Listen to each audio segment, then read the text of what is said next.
Olá pessoal, e após indas e vindas, né, por problemas técnicos, agora nós retornamos oficialmente para valer, né, a nossa live com um tema muito importante que é relacionamento abusivo. Eu agradeço você que esteve com a gente alguns minutos atrás e que continuou. Então, como eu havia dito anteriormente, essa live era para ter sido transmitida, era para estar sendo transmitida pelo meu novo canal do YouTube, que é o Minuto Escola. Por problemas técnicos, nós transferimos ele para a página do Colégio Judá. Mas não tem problema, de um jeito ou de outro, a notícia vai chegar até você, esse bate-papo, esse rico bate-papo vai chegar até você aí, telespectador, você que é pai, mãe, você que é homem, mulher, enfim, toda criança, adolescente, todos vocês receberão essa notícia que é um tema muito pertinente. E para falar sobre o assunto, que é relacionamento abusivo, hoje eu estou com a Laís Teodoro da Silva, que é investigadora da Polícia de Defesa da Mulher, e também a psicóloga do Centro de Referência da Mulher, que é a Larissa Sena. Bem-vindas. Bem-vindas a essa live, bem-vindas a esse bate-papo, tá? E para a gente abrir essa bateria aqui de pergunta, muito bacana, não saia daí, certo? Do convidado da próxima semana, logo eu divulgarei, tá? Vamos então ao bate-papo? Vou começar aqui falando sobre uma notícia bombástica que chocou o Brasil na última semana, né? DJ Ives, ele foi preso na Grande Fortaleza por agressões contra a ex-mulher Pamela Holanda. Tá? Essa é a manchete aqui do G1. DJ Ives foi encaminhado para a Delegacia Metropolitana de Eusébio, na Grande Fortaleza, que investiga o caso. Ele chegou por volta das 18 horas e às 19 foi levado para a perícia forense, onde passa por exame de corpo de delito e em seguida ele deve ser levado para a Delegacia de Captura, conforme informações apuradas no local. A prisão preventiva havia sido pedida na terça-feira 13 pela Polícia Civil e concedida nesta tarde pela Justiça. O governador Camilo Santana confirmou a prisão do artista por meio das redes sociais. Uma notícia triste, né, que realmente mexeu com o Brasil e com vários lugares do mundo. Então eu só queria pegar isso como um gancho, porque como a investigadora Laís estava até falando aqui de bastidor, né? Isso daqui repercutiu, obviamente, por ser um caso de um famoso. Mas infelizmente essa notícia ela está muito próxima de nós, né? Muitas vezes está do nosso lado e a gente não percebe, né Laís? Então, para a gente abrir aqui esse bate-papo, o que caracteriza o relacionamento abusivo? Posso começar com a psicóloga? Bom, o relacionamento abusivo, né, ele tem algumas características, né, como a necessidade de controle, né, sobre o parceiro, a manipulação, o desrespeito, né, a coação, a invalidação, né, dessa parceira. É como se a mulher estivesse presa, né, dentro desse relacionamento. A gente observa também a questão da baixa autoestima, né, e da autonomia dessa mulher também. Essas são algumas características do relacionamento abusivo. Aos poucos vai diminuindo a capacidade de autodeterminação dela. Então, às vezes a gente acha que o relacionamento abusivo é só a hora que você vai lá, registra um boletim de ocorrência porque você levou um empurrão, porque você foi agredida ou ameaçada, mas a lei já traz a previsão do sofrimento psicológico da mulher, né, que é o primeiro viés, né, a primeira agressão aí contra a mulher. Às vezes o relacionamento abusivo a gente acha que é agressão física, né? E muitas vezes na maioria das vezes, ele acontece de forma psicológica, não é isso? É o primeiro passo, né, da escalada da violência. Escalada. E às vezes de forma tão sutil que a vítima não percebe, né? Às vezes já se acostumou com aquela situação, depois nós vamos falar aqui abaixo às vezes até por uma questão de educação, né? Da cultura machista, na qual nós somos inseridos no país, infelizmente. Mas quando a gente percebe que alguém próximo está sendo vítima ou abusador, essa pergunta aqui vai para a investigadora. Como devemos proceder, Laís? Primeiro, ligar essa nossa percepção, né? Porque, por exemplo, no ambiente familiar, você percebeu uma alteração de comportamento, por exemplo, da sua filha, está mais isolada, não está conversando muito. Não necessariamente é esse lance de é adolescente é assim, adolescente se isola. Tem que notar, são pequenos sinais, né? A gente não pode esperar virar uma coisa grave. Mas, em geral, a população tem um pouco de receio, né? Já tem a cultura de que a mulher que ela vai retroceder, que você vai comprar uma briga que não é sua, às vezes. O Estado garante meios de você fazer, por exemplo, uma denúncia anônima, né? Anônima, sem se identificar. Então, isso garante que a notícia do crime chegue até a delegacia e a gente vai apurar. A gente vai até o local, conversa com a mulher, a gente percebe se o agressor está ou não no local, a gente às vezes pede para ela ir na delegacia. Lá um ambiente imparcial, às vezes ela consegue se abrir, falar e receber orientação, receber informação, né? E às vezes ela não vai querer registrar o boletim de ocorrência, mas aí é que vem a atuação do CRM em conjunto com a gente. Então, Laís, eu até assim, esses dias estava numa sala de um grupo desses, o Clubhouse, né, que é muito famoso, e eles estavam falando algo sobre essa questão de relacionamento abusivo. E aí, o rapaz começou a contar a história de que a vizinha dele começou a gritar e não era a primeira vez. E escutava barulhos, né, de coisas voando, objetos voadores pela casa, e ele se sentiu incomodado com aquela situação. Ele invadiu a casa da vizinha, ele pegou o agressor batendo na vizinha, ele tentou separar o agressor, ele reagiu e ele revidou, né? E acabou que deu uma surra ali no agressor. Porém, ele responde um processo judicial até hoje, né, nesse caso. Então, qual a melhor maneira, né, da gente interferir? Eu penso que ele fez o que tinha que ter sido feito ali, né?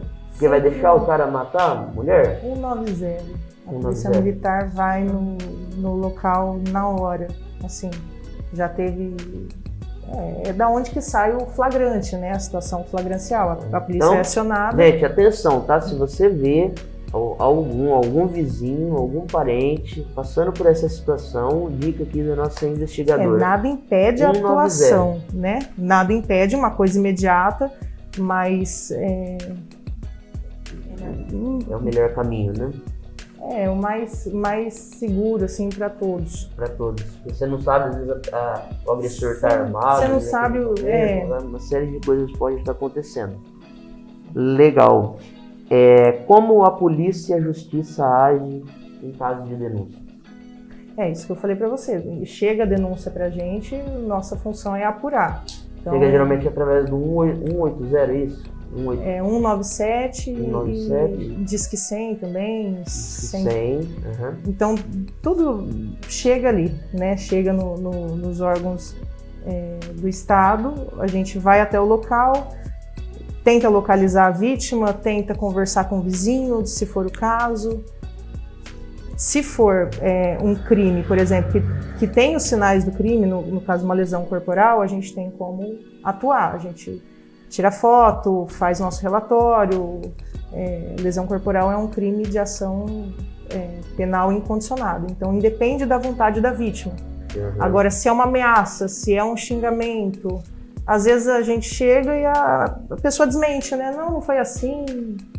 Aí é a hora que a gente conversa aí com as psicólogas do CRM para tentar auxiliar, para tentar reestruturar a vítima, né, através de atendimento, desse acolhimento, para ela mudar de comportamento. E por falar em psicóloga do CRM, Larissa Sena, tá muito quietinha, né?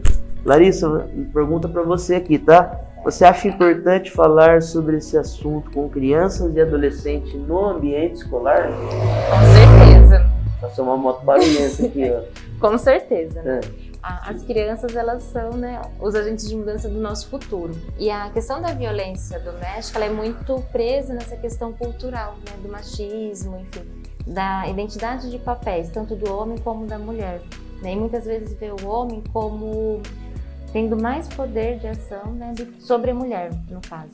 É quando a gente fala disso, né, para crianças, adolescentes, a gente coloca muito essa questão tanto do respeito, né, de identificar as formas de violência, né, o que pode, o que não pode, isso dentro de todos os tipos, né, da violência doméstica, para que eles consigam tanto identificar como sinalizar para outras pessoas que está acontecendo e que no futuro também não se tornem nem vítimas e nem abusadores. Certo. É o que a gente estava conversando antes, né? Teve repercussão, um caso longe, né, na Fortaleza, sim, de alguém famoso. Mas esse alguém famoso já foi uma criança um dia. Então, quando chega para o Estado o agir, sinal que outros órgãos já falharam, né? É a sociedade, é a escola, é a família, religião. Então é muito mais interessante você trabalhar com prevenção, com educação, com a consciência de respeito próprio, que aí você vai saber seu limite, o que eu quero para mim, até que ponto é suportável, né? E o respeito ao próximo. São dois itens básicos, né? Que as escolas, atenção escolas aí que estão nos assistindo, é muito importante vocês realmente refletirem sobre o tema, né? Porque às vezes na ânsia de uma carga horária repleta, com várias atividades, as escolas correm um risco de maneira geral de acabar deixando passar temas tão importantes, né? De combate de fato, a um relacionamento abusivo, de combate à violência, ao bullying, né? É de fato preparar a criança, o adolescente para a vida real. Certo. Não só para um vestibular, né? Não só para uma carreira profissional. Isso. Até porque a carreira profissional depende do pessoal Mesmo porque, como a gente estava conversando antes, né? A questão do abusador é um processo, às vezes, tão intrínseco, às vezes é um processo tão sutil, até, né? Aprendido até pela cultura machista, que ainda, infelizmente, é comum na nossa sociedade, que às vezes a pessoa é abusadora e não sabe, né? Às vezes o amigo abusa do relacionamento com um outro amigo, né? Como que eu posso dizer? Muitas vezes, principalmente no âmbito dos adolescentes, né? Acaba havendo um abuso no relacionamento, onde você tem que ser só meu amigo, você não pode conversar com... A gente vive muito isso, né? Você tem que ir só onde eu vou. Não vai conversar comigo. Exatamente. Se você conversar com o outro, você não conversa mais comigo. E também são tipos de um abuso de relacionamento, né? Sim. A hora que a gente, por exemplo, a lei fala de violência sexual, não se limita só à conjunção carnal, a um ato libidinoso. Uma chantagem, olha, me manda um vídeo, né? Me manda um vídeo, se você não mandar, até a parte de métodos contraceptivos, você não vai tomar um remédio, ou senão você vai praticar um aborto, tudo isso entra na autodeterminação da mulher, né? Sim, exatamente. Então você que é adolescente também, se tiver acontecendo isso na sua escola, avise os diretores, avise os coordenadores, porque isso é muito importante, tá? A questão da manipulação, às vezes, como a gente tem falado aqui, às vezes acontece de uma forma tão sutil que é normal. Mas, gente, nem tudo é normal. É claro que a gente não vai também... porque senão também fica até chato, né? Nada pode, não é isso que a gente está querendo dizer. Mas tudo aquilo que foge da normalidade e que priva a liberdade das pessoas, que causa sofrimento, né, ao outro ou a você mesmo, aí você precisa observar que pode sim ser caracterizado relacionamento abusivo, certo, Laís. Sim. Uma dica importante, né, a gente sempre observar como que a gente se sente em relação àquele relacionamento, né, independente seja amizade, com a família, com um parceiro afetivo, né. Se eu estou me sentindo mais triste, né, se eu me sinto presa, se eu não consigo conversar com outras pessoas, né, é um sinal, né, de algo que precisa ser olhado, que precisa ser entendido, né, de fato o que está acontecendo. Né. Perfeito. Alguma pergunta extra aí, pessoal dos bastidores? André, vale pergunta também. Uma pergunta. Eu tava vendo mesmo no lance dos vídeos, né? Os vídeos não serviram como provas. Isso é revoltante, porque a gente viu ali a violência. Não serviu como provas porque não era flagrante. Na verdade, eu acho que serviu como prova, vai fazer parte do conjunto probatório, tanto que saiu a prisão preventiva dele. Eu disse errado. Ele não foi preso. Não foi preso em flagrante. Os vídeos não serviram para isso. É que não foi concomitante, né? Salvo engano, a agressão foi dia 1º e ela apresentou a queixa no dia 3. A situação flagrancial tem que ser contínua. Ato 24 horas? Não tem limite de horário. Na lei não estabelece. Tem que ter o vínculo ambiental, a polícia chegar e ser abordado na hora, ou às vezes acabou de acontecer, ele empreendeu fuga, a polícia está atrás dele, alguma coisa assim. Mas a questão do flagrante qual a chance dele se livrar da punição? Ele tá preso, né? Não, sim, mas eu falo assim, continuar. Porque tem uma não, tudo. Escolher liberdade? Alguma coisa assim. Não ficar preso. Prender só uma prisão de efeito. Aí depende do caso concreto, né? Mas a lei trabalha com proporcionalidade.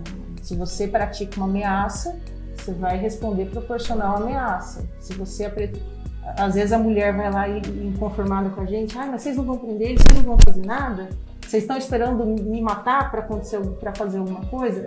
Infelizmente, a polícia atua depois do crime, né? Por isso que a gente está falando, a importância de trazer isso para dentro da escola. A gente tem que trabalhar antes do crime acontecer, né? Você formar um indivíduo pronto para conviver em sociedade antes. Depois a gente remedeia do jeito que dá, né? Mas proporcional, ele não vai ficar eternamente preso, né? Trabalhar sempre a prevenção, né? É sempre mais fácil trabalhar a prevenção do que... Mais fácil, menos lesivo.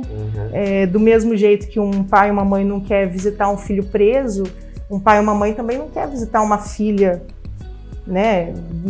O caso assim, histórico da Lei Maria da Penha, né? Se a gente puxar o histórico da lei, a Maria da Penha ficou paraplégica. E mesmo assim depois o cara foi eletrocutado na banheira, ela tomou o tiro dormindo pelo marido.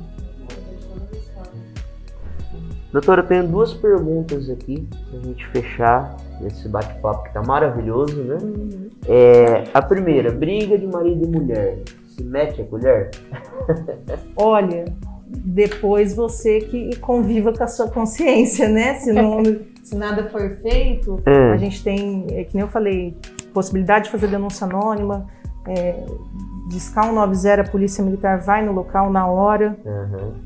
Então se mete. Na verdade, é como a gente... Tem meios de você se resguardar e falar, eu vou meter o dedo e vou ficar escondidinho. De não sobrar. Isso. E até o 190. O 190 ele não pede a identificação, né, de quem tá vendo. Certo. Porque isso é até um chavão, eu entendo assim, essa frase antiga, né? Briga de mulher e mete a colher. Era um chavão dos antigos machistas, homens, né? Para tentar resguardar. Eu tenho uma amiga e ela ouviu a gritaria era um de prédio, ela meteu uma mulher lá, sei lá. Só que o que aconteceu? Chegou lá, o cara tava pegando fogo, a mulher pegou os dois e a mulher pôs fogo. Literalmente pegando fogo. E aí ela tava conversando comigo esses dias sobre isso, já faz tempo. E ela pegou, ajudou os dois, o cara foi pro hospital. tava um tempo, daí ela levou a menina pra igreja, ajudou a menina e tal. Só que depois o cara morreu por conta disso. E ela falou assim, Ju, me arrependo de ter ajudado. Porque assim, por mais que a menina foi ali na emoção, mas ela matou alguém. Botou fogo em alguém, né? Ela tava me falando isso, tô lembrando disso agora. O contexto de violência doméstica traz aí gravames para todo mundo que está envolvido, né? Sim. É um filho que cresce nesse ambiente, então já vai se acostumando a isso. Outra coisa, né? Puxar a orelha de pai e mãe. Eu tenho um filho menino, né? Às vezes eu vou corrigir ele, eu vou ser um pouco mais rude, vou querer, né? Às vezes sai um palavrão. Eu tento me policiar porque eu falo, ele vai crescer habituado a isso. Então, o dia que alguém aumentar o tom de voz, o dia que alguém gritar com ele, ele vai estar acostumado a isso. Então, o contexto de violência doméstica tem que ser prevenido não só formando, mas a gente se policiando para ter o menor alcance possível. Consequência. Tem alguma pergunta aí, não? Tá tranquilo? Então, pra gente fechar aqui, eu só tenho mais uma pergunta, talvez para a psicóloga, Larissa. Larissa, uma pessoa que passa por um relacionamento abusivo, né? Ela consegue superar e ter uma vida amorosa, sadia no futuro? Com certeza, né? Desde que ela consiga buscar esse apoio, né? Tanto para se fortalecer emocionalmente, romper o ciclo da violência, vencer a dependência emocional, que é muito comum nesses casos, né? E reorganizar a sua vida a partir disso, ela consegue. Ainda a gente fala, né? Ela ainda tem como perceber as situações de violência, ela já fica mais alerta para não ter novamente, né, um relacionamento abusivo. Para não sujeitar isso novamente. Porque é até todo o trabalho que o CRM faz, né? Muito bom. Parte assistencial de informar, tentar reestruturar. Acho que a mulher, quando sofre reiteradas violações, desde o psicológico, ela fica muito fragilizada, vulnerável. Então, você fazer um trabalho de reestruturar a mente da pessoa a médio e longo prazo, né? Pra gente encerrar agora esse bate-papo muito produtivo, muito bacana. Adorei falar com vocês, tá? Eu vou perguntar para a Laís, tem alguma consideração final? Olha, no âmbito de delegacia da mulher, às vezes a gente, como está muito na mídia a parte de violência doméstica, a delegacia da mulher não atua só com a violência doméstica. Tem outros crimes que envolvem a mulher que vêm pra gente. Às vezes coisa pequena, às vezes uma cantada mais pesada. Já teve caso assim do cara se achar na liberdade de passar a mão, fazer alguma coisa. Então é interessante ir registrar, porque a investigação depende da notícia crime. Então às vezes a pessoa fala, tem essa sensação de impunidade, o Estado não faz, a gente precisa ter conhecimento para tentar fazer alguma coisa. E a gente faz sim, viu? A gente corre atrás. É um trabalho muito bom. Então quando que um elogio, ele às vezes um elogio é um pouco mais, né, pesado. Não pesado, mas que não chega ao ponto de denegrir a imagem ou de ofender moralmente uma mulher, né? Se é invasivo, acaba ofendendo, né? Tipo assim, nossa, que boca bonita que você tem, né? O cara tá pensando num beijo, né? Isso é assédio? Depende do contexto, depende de como a mulher vai receber. Se está dentro, por exemplo, de um ambiente de trabalho, acaba assim, você convive todo dia com a pessoa. Mas se um cara na rua te falou isso, é difícil exemplificar, né? Às vezes eu posso virar e falar, nossa, que boca bonita que você tem. Depende do contexto. Você cheirosa, né? Se você passou um perfume diferente, É que normalmente homem não é tão sutil como você está falando, né? Normalmente...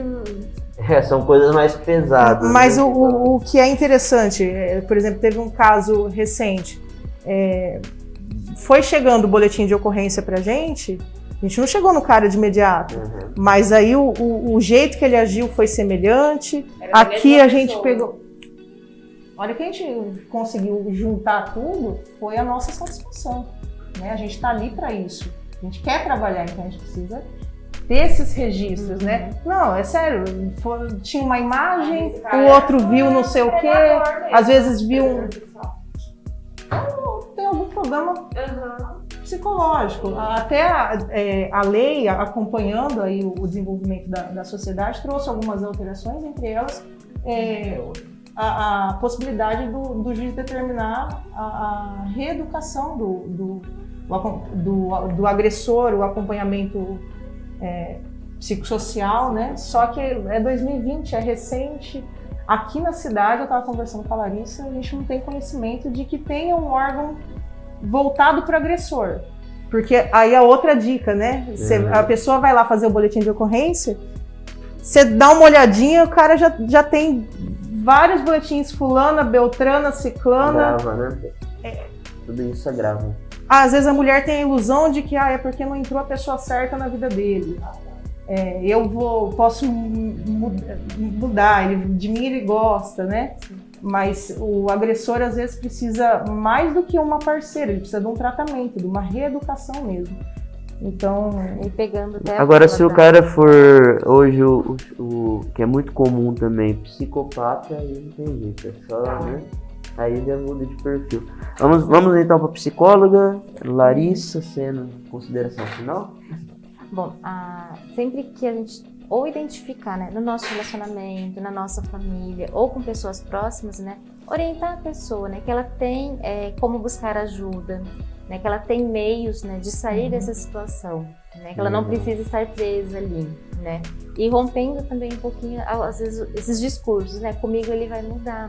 Isso é justamente uma questão cultural, né, que a gente sempre ouviu, né, que e a questão cultural de apego também, né? Que a mulher acaba tendo no parceiro. É muito difícil buscar um relacionamento que é saudável, um exemplo. Saudável e aí tá acabando, imagine o quê? Sim, tá tudo desequilibrado. Sim, muitas vezes a gente ouve, né, assim, de avós, enfim, quem faz um casamento ter sucesso é a mulher, né? É a sabedoria da mulher, enfim. Então, muitas vezes as mulheres pegam... Bíblico, né? Sim, mulheres pegam isso como realmente uma verdade. E muitas vezes o problema não está com ela, e sim com o agressor, que está ali recorrente, né? Mas é interessante essa conversa dentro do ambiente escolar para formar pessoas conscientes. É interessante esse aspecto que você está falando, né, de alterar a cabeça, né, o jeito de pensar. Mudanças, né? E é interessante a gente, né, expor nossa carinha aqui, porque de fato a gente faz. Nós somos a face do Estado, né? A gente tenta fazer o nosso melhor. E não duvidem disso, viu? Precisando, o que tiver ao nosso alcance no âmbito legal, a gente faz. E é um trabalho muito bacana. É muito bom ter presença de profissionais tão comprometidas e capacitadas como vocês, ainda mais aqui no Universo Escola, né? No Minuto Escola. Porque na verdade, o que eu falo, o Minuto Escola, ele não foi feito só para situações pontuais dentro de uma escola. Eu costumo dizer que a vida é uma escola, né? Tudo isso faz parte do processo de escolarização, né? Esses conflitos que muitas vezes não foi tratado lá atrás pela família, pela escola, pela sociedade, que hoje acaba estourando em vocês, e também mesmo nos conflitos não resolvidos, tudo isso faz parte da escola, porque agora vocês acabam tendo que dar continuidade a esse processo de escolarização.